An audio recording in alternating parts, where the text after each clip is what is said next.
He typed his masterpiece in 3 weeks on a single 120-foot scroll of paper. One endless paragraph, no margins, no mercy. Then he spent 6 years being told no by every publisher in New York. When the yes finally came, it made him the most famous free spirit in America. And fame did to him what rejection never could. This is Jack Kerouac, the king of the beats, who hated the crown. Born in 1922 in Lowell, Massachusetts, a French-Canadian Milltown kid who spoke joual at home and didn't master English until school. He learned the language he would revolutionize as a foreigner. A football scholarship took him to Columbia. A broken leg and a stubborn streak took him out of it. In 1943, the Navy lasted 10 days before discharging him. The file said schizoid personality.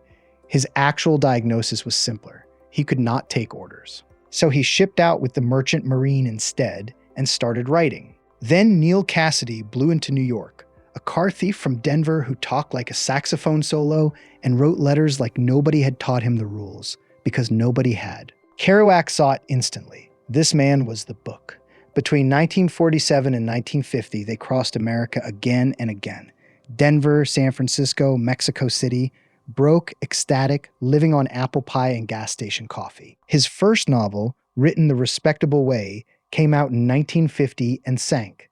The respectable way was the problem. In April 1951, he taped sheets of tracing paper into one long roll, fed it into the typewriter, and wrote On the Road in 3 weeks. One paragraph, 120 feet long, so the story would never have to stop for a page. He called it spontaneous prose, writing the way Charlie Parker played.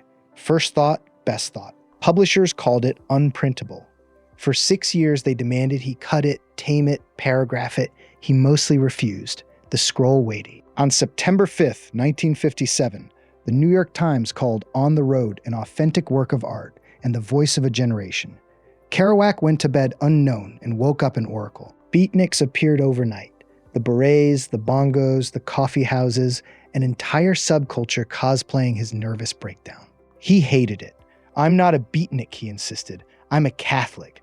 The man who wrote the Bible of Rebellion wanted more than anything to go home to his mother. The road went on without him. He stayed home and drank, appearing on television bloated and combative, mocking the hippies who worshipped him, endorsing the war they marched against. On October 21st, 1969, in St. Petersburg, Florida, he died of a lifetime of drinking. He was 47, living with his mother, watching television when the hemorrhage came. The scroll outlived him. It sold for $2.4 million and now tours the world like a saint's relic, the longest paragraph in American literature. Here is the Kerouac irony. He wrote the great American hymn to freedom, and freedom was the one thing he never learned to survive.